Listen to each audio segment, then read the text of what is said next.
നമുക്ക് മുട്ട മസാല രുചികരമായി ഉണ്ടാക്കിയെടുക്കാം. അതും പെട്ടെന്ന് തയ്യാറാക്കാൻ പറ്റും കേട്ടോ. അപ്പോൾ ഇതാ അടിപൊളി ടേസ്റ്റാണ് കേട്ടോ. അപ്പോൾ നമുക്കിത് എങ്ങനെ ഉണ്ടാക്കണം നോക്കാം. ഒരു പാൻ വെച്ച് കുറച്ച് വെളിച്ചെണ്ണ ഒഴിച്ചു കൊടുത്തിട്ട് വലിയ 4 സവാളയും അതിലേക്ക് ആവശ്യത്തിനുള്ള ഉപ്പും ചേർത്ത് കൊടുത്ത് നന്നായി ഒന്ന് ഇളക്കി കൊടുക്കാം.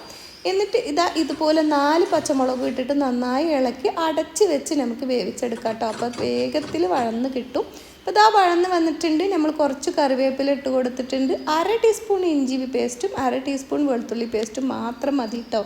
അതുകൂടി ഇട്ടിട്ട് നല്ലോണം വഴറ്റിയെടുത്തിട്ട് 2 തക്കാളി ചെറുതായി കട്ട് ചെയ്തത് ഇട്ടിട്ട് അടച്ച് വെച്ച് വേവിച്ചെടുക്കാം കേട്ടോ. എന്നിട്ട് ഒന്ന് ഉടച്ചെടുക്കാം. 1/4 ടേബിൾ സ്പൂൺ മുളക് പൊടി, 1/4 ടീസ്പൂൺ മഞ്ഞൾപ്പൊടി, 1/4 ടേബിൾ സ്പൂൺ മല്ലിപ്പൊടി, ഒരു നുള്ള് ഗരം മസാലയും പിന്നെ 1/2 ടീസ്പൂണ് നമ്മൾ പെരുംജീരകത്തിൻ്റെ പൊടിയിട്ട് നന്നായി വഴറ്റിയെടുക്കാം. എന്നിട്ട് കുറച്ച് വെള്ളം ഒഴിച്ചു കൊടുക്കാം കേട്ടോ. ഒരു 1/4 കപ്പോളം വെള്ളം ഒഴിച്ചു കൊടുത്തിട്ട് ഒന്നുകൂടി ഇളക്കി അടച്ച് വെച്ചൊന്ന് വേവിച്ചെടുക്കാം. മുട്ട നമ്മൾ കുക്കറിൽ വിസിലടിപ്പിച്ചെടുത്തിട്ടുണ്ട്. ഒരു 6-8 മുട്ട ഞാൻ എടുത്തിട്ടുണ്ട് കേട്ടോ. 2 എണ്ണം കുറച്ച് ഉടഞ്ഞു പോയി.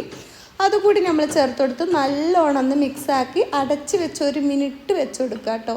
എന്നിട്ട് നമുക്ക് ഇത് തുറന്ന് ഇതിൻ്റെ മേലെ കുറച്ച് മല്ലിയില കൂടി ഇട്ട് സെർവ് ചെയ്യാം കേട്ടോ. അടിപൊളി ടേസ്റ്റാണേ.